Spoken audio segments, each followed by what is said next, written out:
Gabriela, ¿cómo le va? Buenos días, ¿me escucha? Sí, buenos días.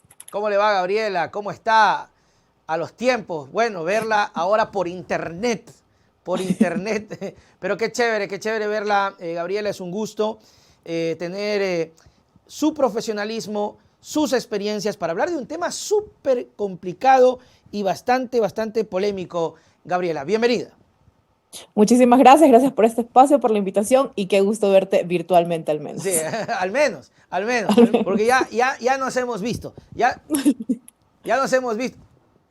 Ya. Milagreños, milagreños. ¡Ay, claro! ¿Qué pensaron ustedes, ah? No sean mal pensados, pilluelos. Somos milagreños, pues parceros, hermano, aquí ya. Gabriela, ¿por qué el Ecuador tiene un retroceso en derechos sexuales? Como yo pude leer en su artículo. En derechos sexuales y Y reproductivos. reproductivos. Sí. Bueno, empecemos. Primero, no tenemos educación sexual integral. Tenemos casi que de educación sexual lo que creo que todos a nuestras edades supimos y entendimos en el colegio, ¿verdad? Métodos anticonceptivos y cerramos el tema. Educación sexual integral empieza desde los 3 años de edad, donde hablas de tu cuerpo, conoces tu cuerpo, Ok. los límites y saber a quién acudir en caso de que algo te esté pasando, te incomode. A los 3 años tienes que empezar a entender, ¿verdad?, qué es lo que te incomoda o no. En materias de derechos reproductivos, pues no tenemos tampoco acceso a, en este momento específico, por ejemplo, a anticonceptivos. Vamos a los centros de salud y están negando.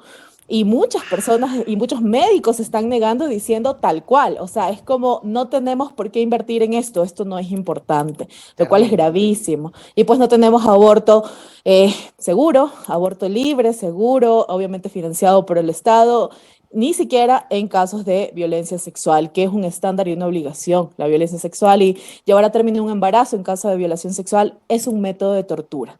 Existen muchos tratados al respecto. De hecho, hay muchos casos que terminan bastante mal porque se terminan haciendo en la clandestinidad. Gabriela, no me quiero ir hasta el tema de la ley y del veto sin antes tocar algo que tú decías al inicio y es el tema de la prevención. ¿Qué pasa ahí? Falta política pública. Yo tenía entendido que antes, incluso en los centros, en los subcentros, había hasta dispensores de preservativos. Y ahora, y es verdad, ya no están. Y esto es grave y no quiero que se me escandalice la audiencia porque ese es, creo que el primer error, Gabriela, hablar de este tipo de cosas y, ay, uy, no, el cuco, por favor, debemos ya empezar a hablar de estas cosas para no ir a lo grave, que es lo que ya mismo conversamos, Gabriela, pero un poquito más del comentario de aquello porque me parece interesante. Justo eso, o sea, sí es verdad, antes existían los centros de salud no solamente los dispensadores, sino también las charlas.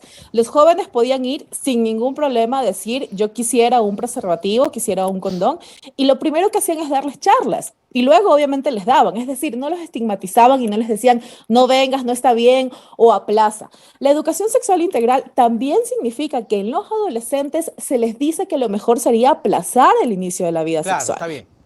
Ya, pero mira qué interesante, no tenemos esto en el concepto ni en la mente, creemos que es como ya empiecen y en realidad no, es decirles cuídate tanto y ten como cuidado de tu cuerpo, de tu individualidad, de tu autonomía, que lo mejor que es ir aplazando además de todos los otros métodos.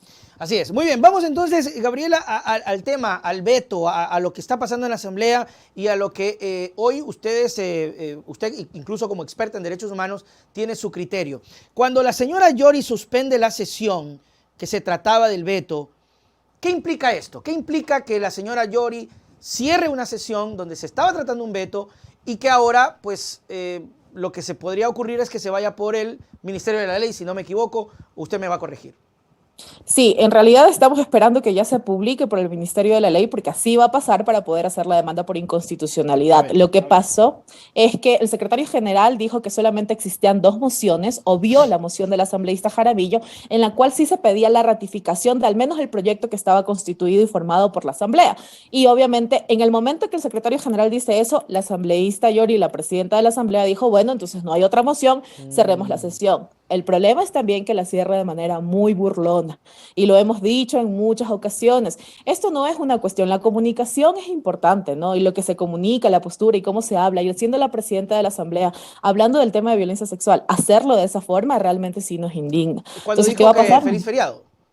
Claro, dijo feliz feriado riéndose y ojo, nos han dicho exageradas.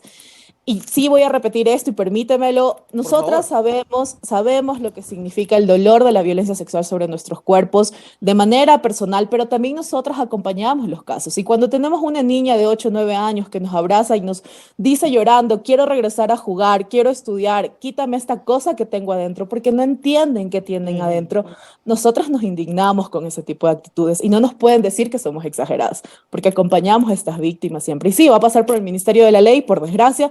Las observaciones del presidente, que recordemos prácticamente es una nueva ley, porque son 61 observaciones de 63 artículos. Y en Oiga, eso está. Gabriela, entonces, y quisiera que nos, en pequeños resúmenes, porque yo sé que el tiempo es medio complicado, pero ¿qué implica todos estos cambios que ha hecho el presidente Lasso? A ver, primero, que ya lo hemos conversado en otras ocasiones y que básicamente Lasso veta desde sus preceptos muy personales, ¿no? Es un asunto muy de él, muy de presidente, no, perdón, muy de Lasso, no de presidente.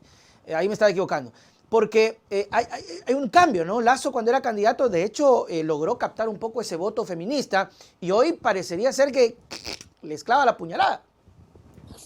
La coherencia ante todo. Yo digo que él es una persona muy coherente, es decir, toda su vida ha demostrado lo que es y está cumpliendo con lo que es, ¿no? El resto es campaña y en la campaña es mejor mirar las acciones pasadas. Claro.